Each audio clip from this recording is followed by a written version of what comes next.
Mahal ka ng Diyos. Ayan. Dahil siya po ang Diyos ng pag-ibig. No? Siya po yung unang nagmahal sa atin dahil siya po ang Diyos ng pag-ibig. So, ngayon naman po, no, hindi naman tungkol sa pag-ibig yung ating pag-uusapan ngayon, pero may kinalaman pa rin sa pag-ibig. Dahil pagmahal niya ang kanyang mga anak, no, bilang isang tatay, naniniwala ko yung provision niya bilang isang ama ay parating nandyan. So alam niya po yung pangangailangan ng bawat isa sa atin. So iba-iba yung ating needs, no? Depende sa sitwasyon ng buhay natin. Pero alam ko po, naniniwala po tayo ng Panginoon po, alam niya rin kung ano ang sitwasyon natin. Amen? So, madalas natin naririnig sa ating buhay pananampalataya, no, na ang ating Panginoon ang nagbibigay ng provision. So, sinasabi, no, narinig din natin ito, minsan siguro narinig nyo na rin po ito, if there's a vision, God will give provision. So, pag nagbigay po ang Diyos ng pangitain, no, siya po ang magbibigay ng pagtugon, yung provision para matugunan yung kanyang pangitain sa buhay natin. Pero paano nga ba natin malalaman na ito po yung pangitain ng Panginoon? Paano natin maririnig na siya nga ba talaga yung nagsasalita sa atin? O baka naman tinig lang ng sarili natin pero hindi natin alam yung sarili pala natin nagsasalita. Tapos sinasabi lang natin, sabi sa akin ni Lord. So, kailangan malaman natin yung difference ng sarili nating tinig doon sa tinig ng Panginoon. So buksan po natin ang ating Biblia sa Habakkuk chapter 2 verse 2 hanggang 3.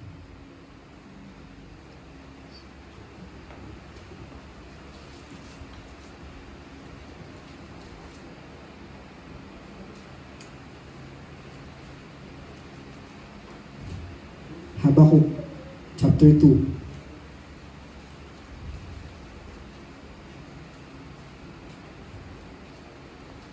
Sige po, basahin po natin. Sulat mo ito sapagkat hindi pa panahon upang ito ay maganap. Ngunit pag-ibig sa likas sa panahon at mangyayari ang nakita ko sa inyo. Bagamat parang mabagal ito, hintayin mo, iyang mangyayari at hindi maakala ito. Next verse. Ito ang mensahe, ang buhok ay mabibigo sa pagmamataas. Ngunit ang matuwid ay mabubuhay sa pamamagitan ng kanyang pananampalataya. Amen. So tayo muli, manalangin naman namin Diyos na makapangyarihan sa langit. Salamat po Diyos sa inyong presensya sa aming kalagitnaan, Panginoon. Sa hapong ito, patuloy po buksan ang aming mga puso, ang aming mga isipan, Panginoon, upang maunawaan namin ang iyong kalooban sa buhay namin, Panginoon. Turuan niyo po kaming makilala ang inyong tinig, Panginoon, at magtiwala lamang sa inyong provision, Panginoon, para sa pangitain na inilagay mo sa buhay namin, Panginoon. Ito po kami nagkakasang panalangin sa pangalan ni Jesus. Amen. So tayo po, bilang mga lingkod, maglilingkod sa ating Panginoon, sa ating Diyos. Madalas natin, no, na itatanong yung iba, no? Siguro, na itatanong ito, Panginoon, galing nga ba talaga ito sa iyo? O galing nga ba ito? Sinabi mo nga ba talaga? Minsan ba na itanong nyo na rin po yun? Na, Lord, ikaw ba talaga yan nagsasalita sa akin o yung sarili ko lamang? Galing ba sa iyo talaga yung pangitain or vision na ito? Meron pang ibang nagka-question or nag-a-ask na, Lord, kung ito'y galing sa iyo, magbigay ka ng sign. Yung iba nag-ano sa sign eh. Magbigay ka ng senyales, Panginoon, kung talaga ito'y para sa iyo. Tapos pag nakita na yung vision ay parang mahirap or alanganin doon sa kakayanan niya na bilang mananampalataya, mag-aas na naman siya, Lord, kung talagang sa ito, bakit parang mahirap? Parang mahirap yung vision na ibinigay mo sa akin. And then, madalas ito ay naririnig din natin. Lord, ang laki naman ng vision mo para sa akin, pero Asan yung provision mo? Asan yung resources ko para mangyari yung provision na ito? So ito po yung isang katotohanan na dapat nating malaman at itanim sa ating mga puso na ang Diyos po ay hindi nagbibigay ng wala siyang nakahandang provision. Hello. Amen. Pag si Lord po nagbigay ng vision, malamang sa malamang, meron na siyang inihanda ahead of time bago niya pa ibigay yung vision.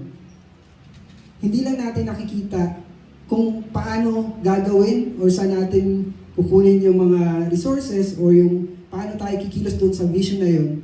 Pero si Lord, meron na siyang mga nakaredy. Ang kailangan lang natin gawin ay manampalataya.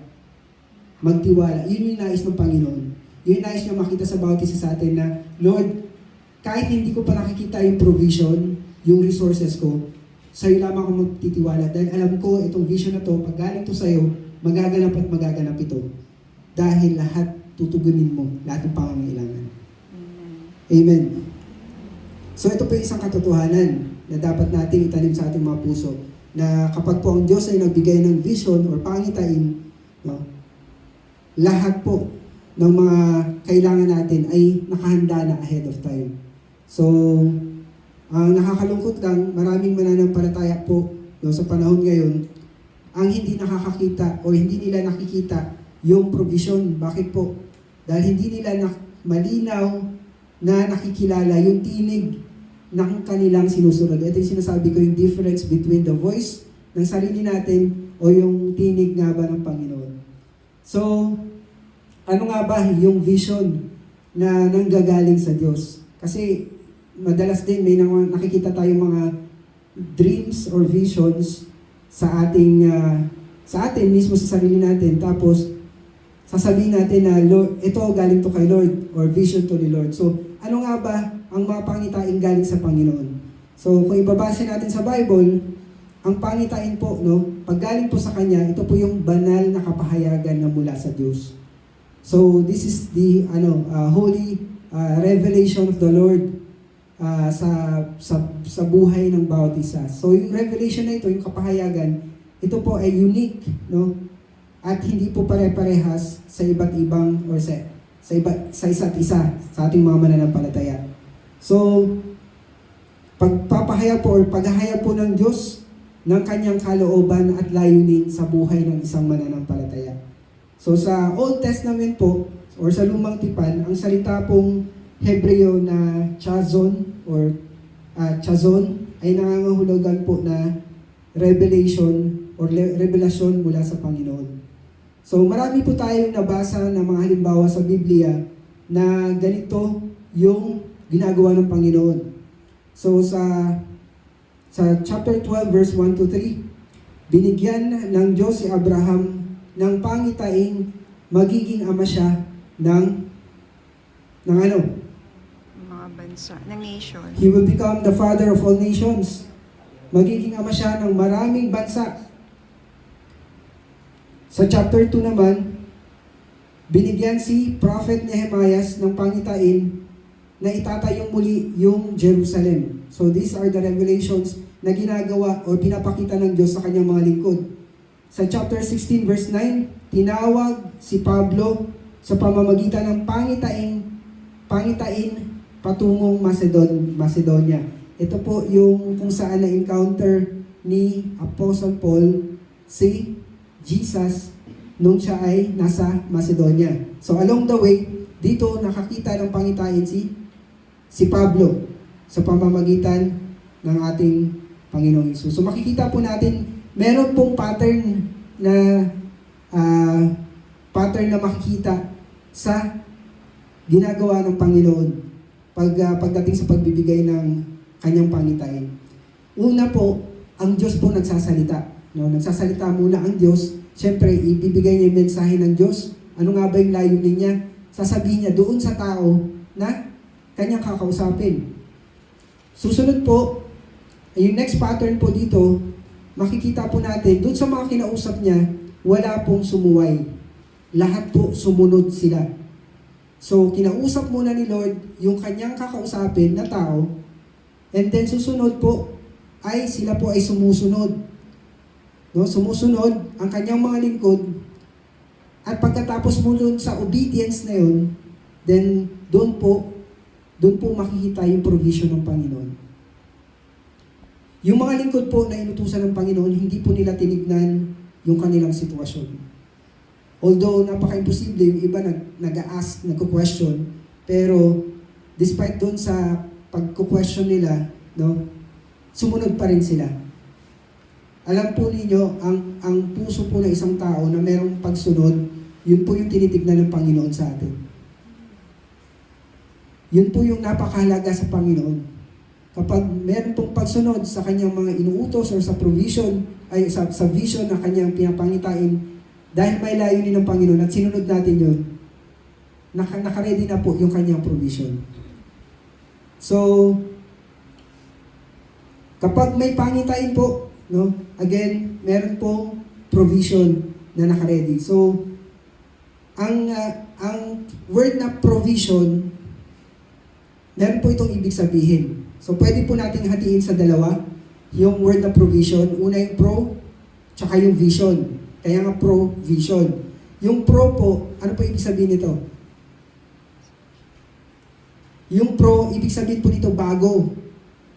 Bago pa lang, no? Sa pasimula. So, bago, pro. Yung vision po, nakikita ng mga mata. O yung pangitain. So, bago pa lang nakita yung pangitain, yun yung dito mangyayari yung pagtugon ng Panginoon.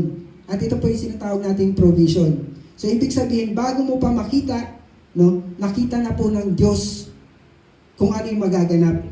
Nakita na ng Diyos kung ano yung nais niya, yung layunin niya sa buhay ng bawat isa sa atin. Kagaya nung layunin ng Diyos kay Abraham at kay Isaac. So, makikita natin, no, nabasa natin na sinabi ni Abraham sa kanyang anak na si Isaac, nung tanungin siya ni Isaac, Tatay, saan tayo kukuha ng pang-alay? Di ba may mga dala-dala tayong may dala-dala tayong pang-gatong.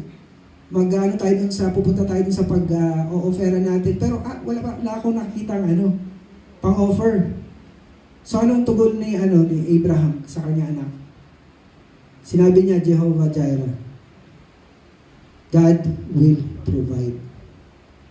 Although hindi alam ng anak niya na siya yung iaalay, pero sumunod si Abraham at handa niyang iaalay ang kanyang kaisa-isang anak during that time. Sumunod. So, ibig sabihin, ang Panginoon po ang maglalaan. Siya po ang magbibigay. So, bago pa man makarating sina Abraham at Isaac dun sa bundok na pag-aalayan kay Isaac, meron na po at naroon na po yung tupa na nakahandog o yung tupa na ihahandog nila. Nakaredy na po doon. Kailangan lang makita talaga yung tunay na pagsunod o yung puso na pagsunod. So, again, dito makikita natin ang provision ay nauuna na bago pa dumating yung pagsubok. Sabi nga, naka-ready na yung blessing ni Lord, pero kailangan muna, para ma-access natin yun, kailangan muna yung susi. Para mabuksan yung blessing sa buhay, para dumalo yung blessing, makita na kung ano nilalaman ng puso natin. Tayo ba ay susunod? No? Kasi po napakalaga sa ating Diyos yung obedience. At higit sa lahat, obedience na may kasamang pananampalataya. Pag nakita niya po na tayo ay tayo nananampalataya despite the situation na meron tayo sa ating buhay, malaki po malaki pong bagay para sa Panginoon yung pananampalataya at pagsunod. Kaya nakahanda po siyang magpala kapag nakita niya ng kanyang mga minamahal ay sa kanya lamang nagtitiwala. Amen. Bilang ating tatay, no, bilang ating God the Father, ating Diyos na Ama, no, alam niya ang pangangailangan natin at nakaredy na yon. Pero pag nakita niya tayong sumusunod ng may pananampalataya at sa kanya lamang nagtitiwala, mas dadagdagan niya pa yung blessing. Di ba po napaka-sarap magpala, no? Napaka-sarap magbigay. Di ba? Napaka-sarap magbigay. Di ba? Napaka-sarap sa mga, lalo na sa mga anak na masunurin. Tama po ba? Hindi lang sa pamilya, no? Sa mga kakilala o sa mga relatives na marunong, no, may pusong pagsunod. So, isa ring halimbawa, yung pattern po na makikita din natin ito sa storya ng feeding of 5,000 people. Alam po natin yung pagpapakain sa 5,000, no? So, dito po makikita natin na alam ni Jesus ang kanyang gagawin bago pa man dumami yung tinapay. Bago pa dumami yung isda. Diba? Ilang pirasong tinapay at isda yun. So, hindi nagugulat ang Diyos. Hindi siya nagugulat sa kakulangan. Hindi siya nabibigla sa pangangailangan sa ministry. Hindi rin siya natataranta sa gastusin sa simbahan. Kung ang pangitain po ay galing sa Diyos, ibig sabihin po, meron na pong nakatalaga ng mga resources para doon sa pangitain niyo.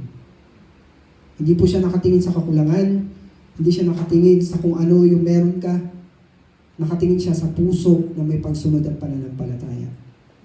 Dahil pag nakita niya po yun, wala pong imposible sa ating Panginoon. Amen. Amen? Sa chapter 2, verse 8, binigyan ni Himayas ng hari ng mga sulat at kahoy. So, yung provision para kay Nehemias, no? So, bakit mga sulat at kahoy? Sapagkat ang mabuting kamay ng Diyos ay sumasa akin. Ito po yung sinabi niya. Ang provision ay sumusunod sa banal na pagtatalaga.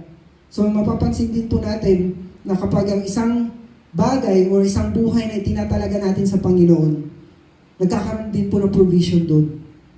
Di ba nagkakaroon tayo ng dedication? Bago pa man gamitin yung isang bagay, lalo't bago ito, bagong bili, no, bagong tayo na bahay, kahit yung bagong silang na sanggol, itinatalaga sa Panginoon, binibigay, hinahandog sa ating Panginoon, dinededicate natin. Kasi alam natin, no, sa mga susunod na mga panahon, meron pong mga pangangailangan itong mga bagay na ito, itong taong ito. Itinatalaga na natin bilang tanda, no, hinahandog natin bilang tanda ng ating pagtitiwala sa ating Panginoon, at tayo po ay naniniwala na ang Diyos ang magpo-provide sa pangangailangan ng taong ito, ng batang ito. So, ang provision po ay sumusunod sa banal na pagtatalaga, yung paghahandog. Ngayon po, bakit po minsan hindi natin nakikita yung provision?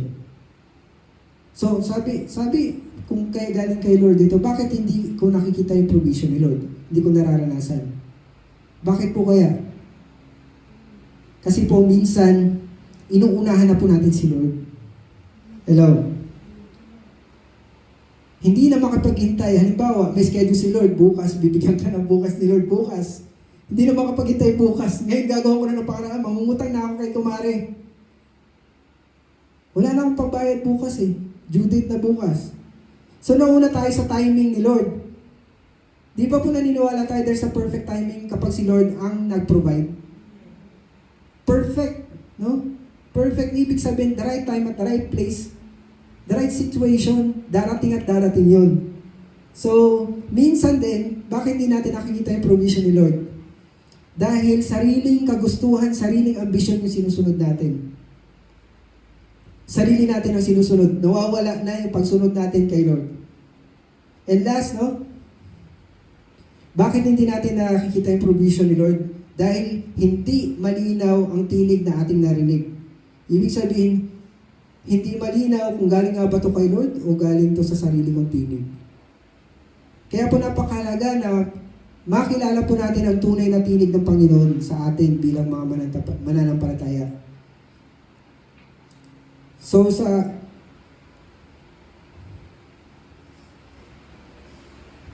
sinasabi ng Panginoon sa Bible na sinasabi niya na dinirinig ng aking mga tupa ang aking tinig.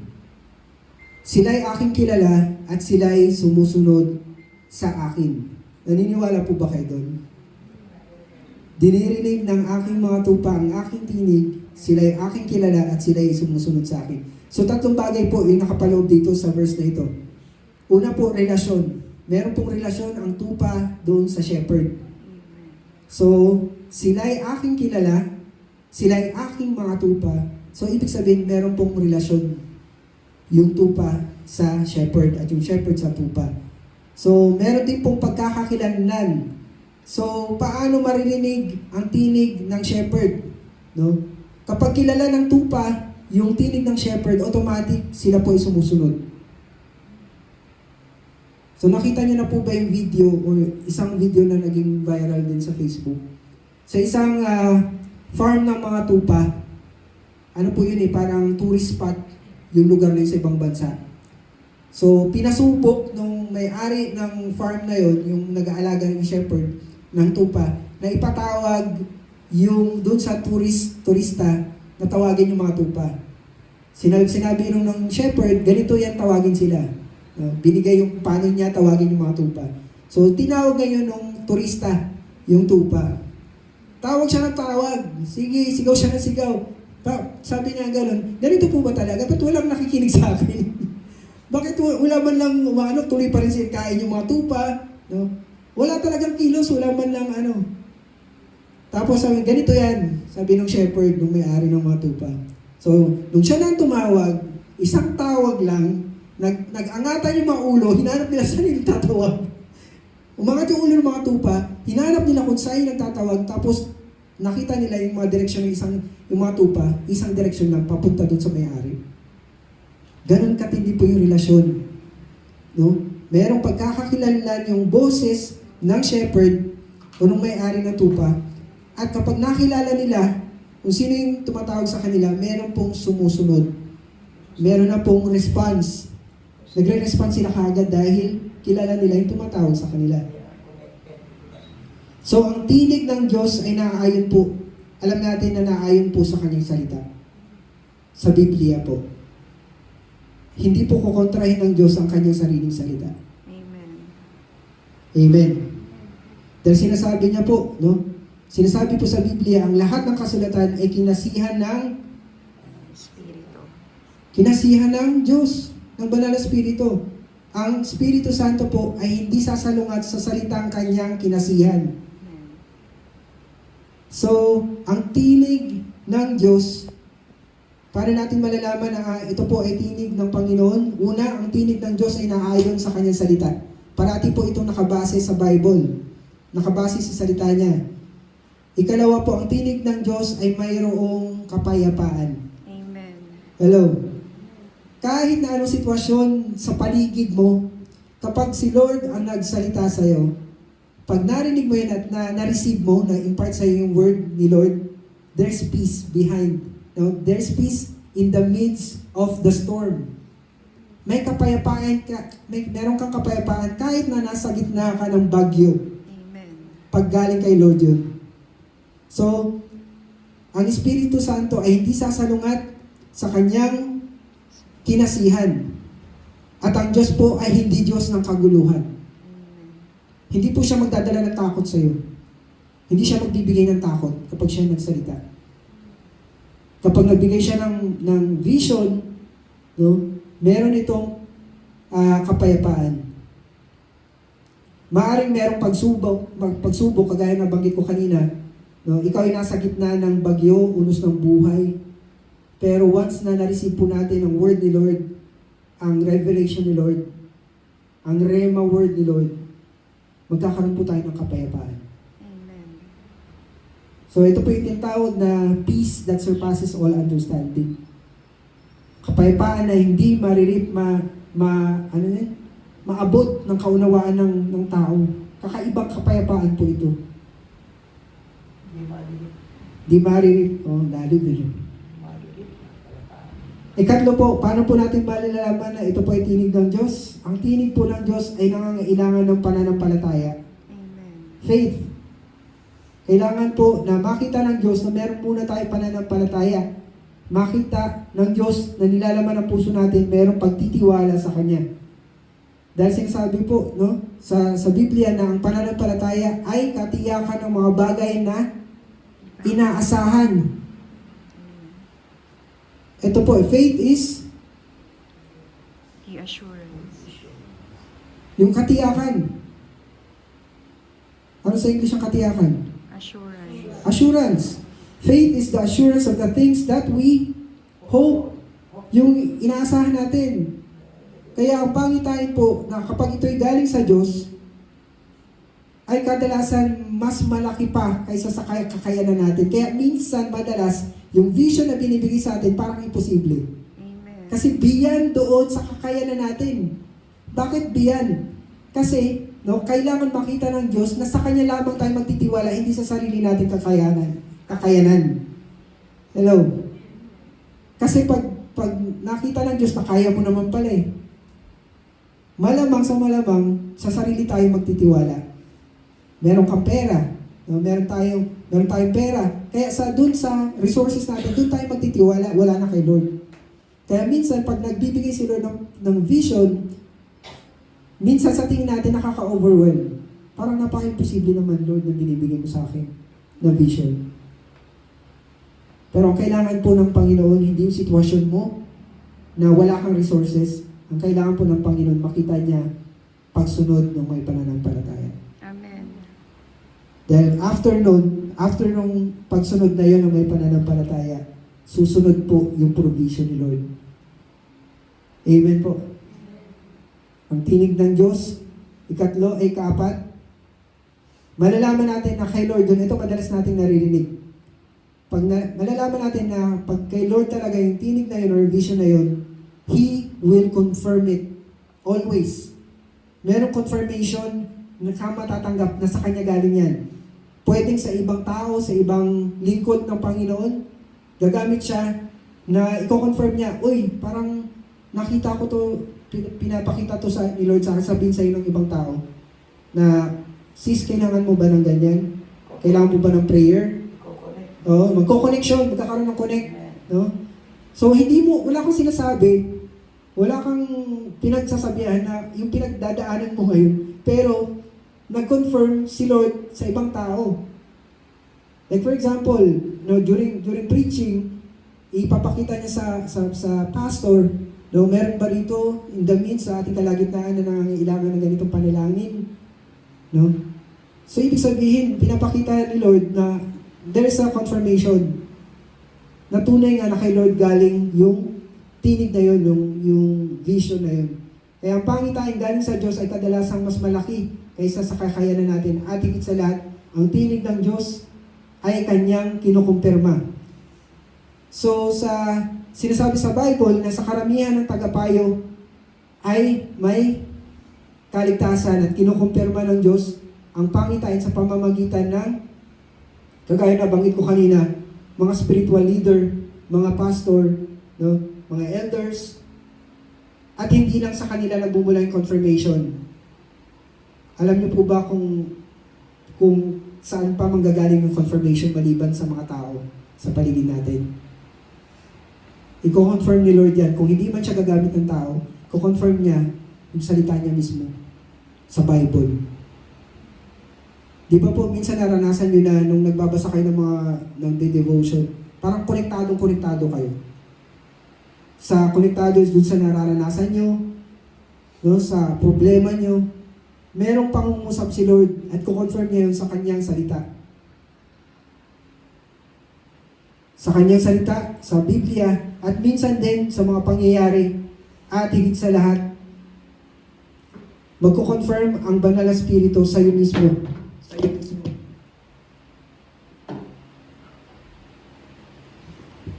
So there is a confirmation coming from the Holy Spirit. Amen. Pwede itong maganap during yung quiet time natin sa Panginoon. Minsan, pag ikaw ay umaawit, nagpo-praise and worship, kino-confirm ni Lord kung ano yung vision niya para sa iyo. So, naniniwala po tayo na ang Diyos po ay nakakaalam o alam niya ang lahat sa atin. So, siya po ay omniscient. Alam niya po ang lahat. Siya po ay makapangyarihan sa lahat. At higit sa lahat, ang ating Diyos po ay tapat sa Kanyang mga pangako. Amen. So, sinasabi po sa Genesis 1:6, di ba, nang nagpasimula ng mabuting gawa sa inyo ay siya ring tatapos nito. Hindi nagsisimula ang Diyos ng proyekto or vision or pangitain nang hindi niya kayang tapusin. Amen. Hello? Hindi siya tumatawag ng pastor na hindi niya kayang provisionan. Hindi siya tatawag ng isang lingkod na hindi niya kayang tugunan ang pangangailangan. Pero ito po isang warning. Kaya nga napaka-importante po na malaman natin yung difference ng tinig ng Diyos or tinig ng baka tinig ng iba.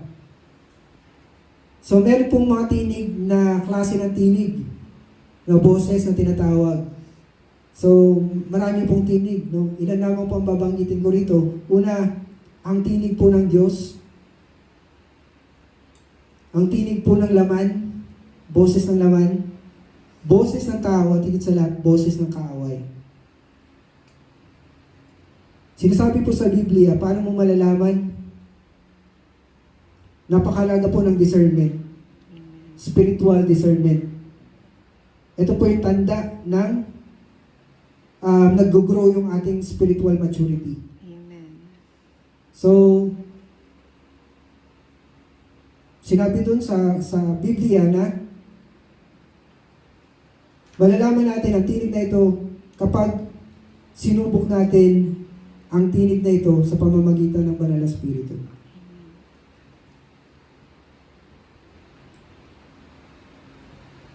Bilang pangwakas, kung ang Diyos po ang nagbibigay ng pangitain no, sa bawat isa sa atin, pwedeng ito ay pangitain sa ministry, no, pwedeng pangitain sa mahal natin sa buhay, sa pamilya natin, pwedeng maging pangitain ito sa negosyo, no? Pwedeng pangitain sa simbahan natin. No?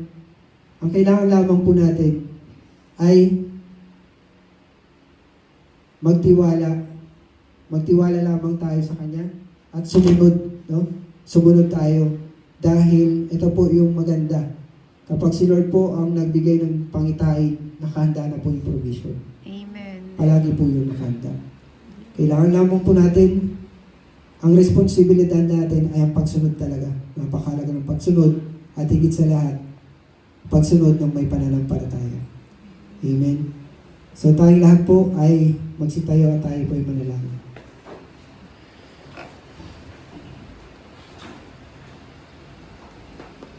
Dakila nga na makapangyarihan sa lahat, salamat po o Diyos sa hapong ito, Panginoon, na inyong pinagkaloob sa bawat isa sa amin.